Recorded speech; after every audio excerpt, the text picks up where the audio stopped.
हम लोग जब 4 जून के नतीजे चल रहे थे, मैं तो अपने काम में कुछ व्यस्त था। बाद में फोन आना शुरू हो गए, तो मैंने किसी को पूछा, यार ये तो ठीक है आंकड़े वांकड़े, तो मुझे ये बताओ कि ईवीएम जिंदा है कि मर गया?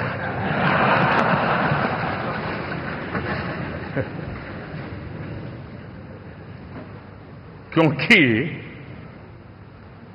ये लोग तय करके बैठे थे कि भारत के लोकतंत्र और लोकतंत्र की प्रक्रिया के प्रति विश्वास ही लोगों का उठ जाए, और लगातार ईवीएम को गाली देना। और मुझे तो लगता था कि शायद इस बार वो ईवीएम की अर्थी क्या जुलूस निकालेंगे, लेकिन 4 जून शाम आते आते उनको ताले लग गए, ईवीएम ने उनको चुप कर दिया। ये ताकत है भारत के लोकतंत्र की, ये ताकत है भारत की निष्पक्षता की, ये भारत की ताकत है भारत के चुनावी तंत्र की, चुनाव आयोग की। और मैं मानता हूं कि ये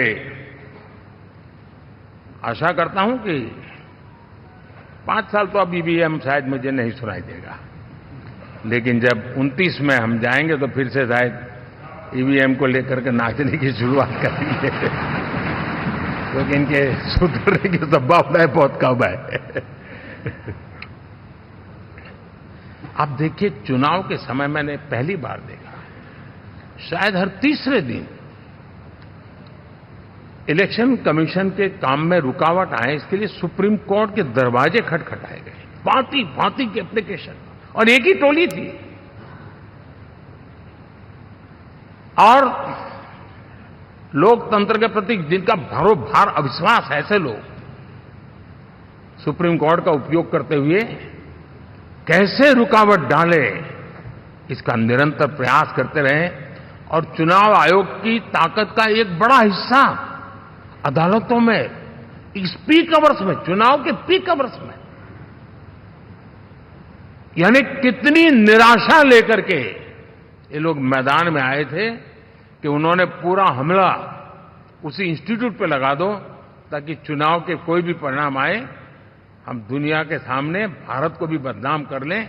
ये षड्यंत्र का हिस्सा था दोस्तों, और कभी भी देश उनको माफ नहीं करेगा।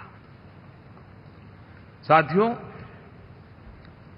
इंडी गठबंधन वाले जब ईवीएम का विरोध करते हैं तो मैं सिर्फ एक चुनाव के रूप में नहीं देख रहा। मैं मानता हूं ये लोग मन से पिछली शताब्दी के सोच वाले लोग हैं।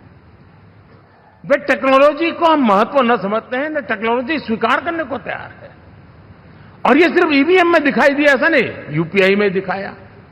जब हमने कहा कि हिंदुस्तान के लोग डिजिटल ट्रांजैक्शन करेंगे, फिनटेक की दुनिया में आज हिंदुस्तान का नाम हो गया, मानने को तैयार नहीं। आधार आज देश की एक पहचान बना है। मैं तो देख रहा हूं कि मुझे कई देश कहते हैं कि हमें आधार की पद्धति से आगे बढ़ना है, आप कैसे मदद कर सकते हैं। उस आधार को रोकने के लिए सुप्रीम कोर्ट में बार बार जाकर के परेशानियां पैदा की। यानी मूलतः ये प्रगति के विरोधी, आधुनिकता के विरोधी, टेक्नोलॉजी के विरोधी इंडी अलायंस हमने देखा है। साथियों, इस देश के लिए ये भी चिंता का विषय है कि विश्व में भारत के लोकतंत्र की ताकत को कम आंकने का प्रयास, और कितना एक्सट्रीम है। मैं दुनिया में ढोल पीट रहा हूं कि हम मदर ऑफ डेमोक्रेसी है, और ये दुनिया में जाकर के बता रहे नहीं हमारे देश में तो डेमोक्रेसी जैसा कुछ नहीं, कि वो मोदी बैठ गया है, वो एक चाय बेचने वाला यहां पहुंच कैसे गया, कुछ तो गड़बड़ की होगी। ये जो इनकी मनस्थिति है जी,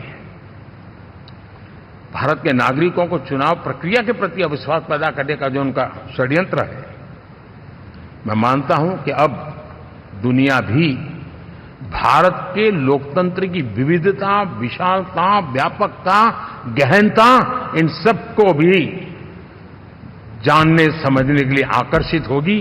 ऐसे इस चुनाव के नतीजे में देख रहा हूं। साथियों, जब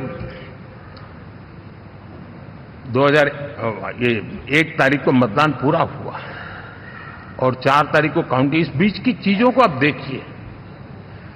योजनाबद्ध तरीके से देश को हिंसा की आग में झोंकने का बयान दिए जाते थे। यहां इकट्ठे होना, यहां पहुंचना, यहां करना। कुछ लोग इस चीज को गंभीर नहीं लेते हैं, लेकिन ये बहुत गंभीर है।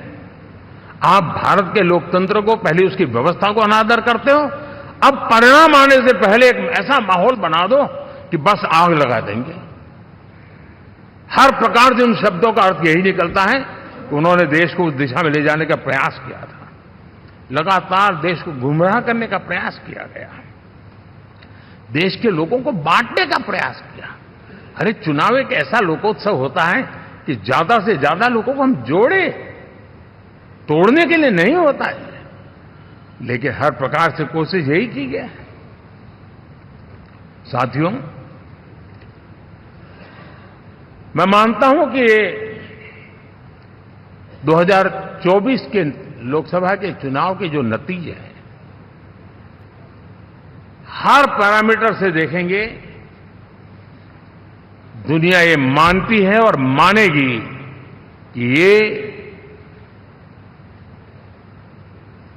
एनडीए का महाविजय है।